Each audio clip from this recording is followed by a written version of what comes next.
Hello everyone, myself Arpit Mishra and I am back with another aviation video based on module 9, that is human factor. This time I am going to discuss about some non-technical topics, that is what are the role of supervisors, what is leadership, what are managers and what are their roles, what is peer pressure in an organization, how communication affect our maintenance.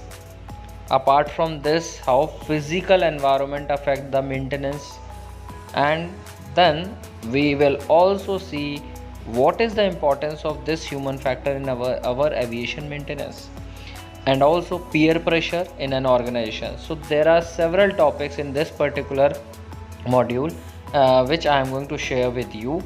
So be with me till the end of this video session, and I will be uploading many videos on this particular subject. So watch all those videos, and I'll try to post as soon as possible all the videos.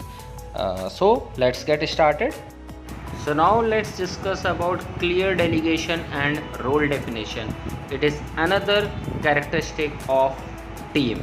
यहाँ पे हम बात कर रहे हैं कि हर individual person का काम उसको पता होना चाहिए, किसी भी एक इंडिविजुअल पे वर्कलोड नहीं महसूस होना चाहिए. So there must be clear outline of who is responsible for what, किसका क्या काम है ये उसको प्रॉपरली पता होना चाहिए. Clear delegation and role definition help to minimize duplicated effort and ensure that each team member know what they have to do, who is responsible for what, क्या करना है और किसको करना है ये क्लियर होना चाहिए. रोल एंड रेस्पॉन्सिबिलिटी पहले ही क्लियर होना चाहिए.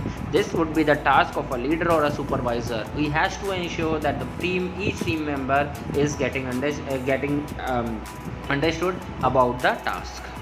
Then delegating responsibility appropriately within the team and defining individual team member roles ensure activities are coordinated and no one team member is overloaded, thus allowing their ability to assist other team member when necessary. तो ये क्या है, delegating responsibility का क्या मतलब है यहाँ पे कि जो भी एक्टिविटीज़ हैं उसमें कोऑर्डिनेशन बराबर है, कोई भी एक इंडिविजुअल मेंबर ओवरलोडेड महसूस नहीं कर रहा है और इवन वो एक दूसरे को हेल्प करने के लिए भी रेडी हैं. तो allowing their ability to assist other team member when necessary. This is what something different circumstances. If someone is not present out of 6 team member, so other 5 can take care of that. If someone is getting stuck in any particular task, then other team member can help him out. So that is very important to maintain a safety and efficiency.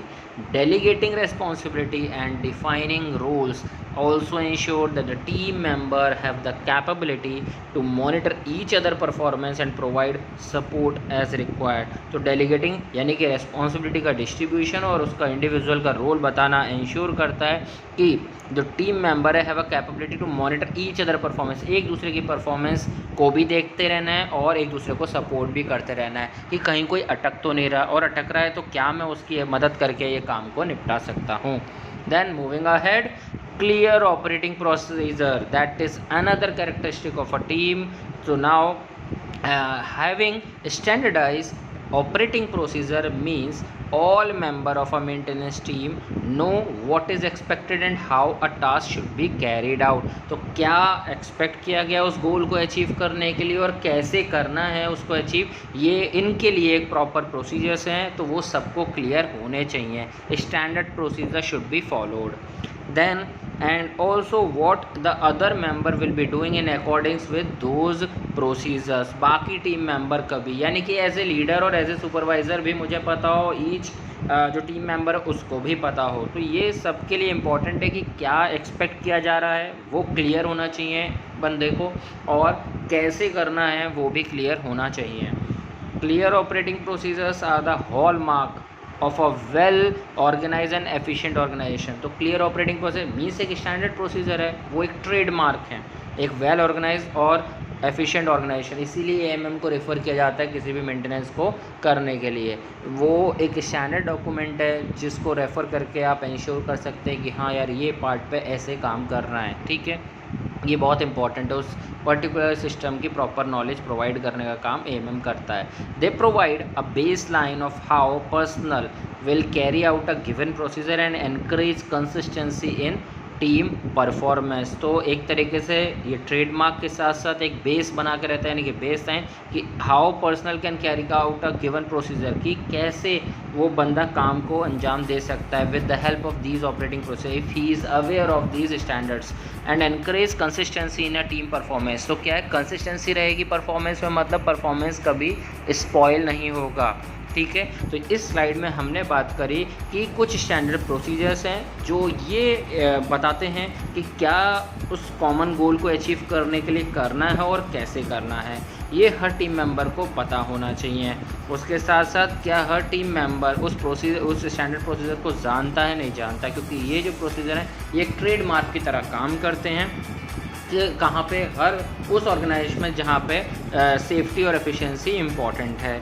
Then ये एक तरीके से जो clear operating procedure है ये एक base line बताते हैं जो कि पर्सनल जो है वो कैसे काम को करे, कैसे इन प्रोसीजर्स को फॉलो करे और एक कंसिस्टेंट परफॉर्मेंस को आउटपुट की तरह दे।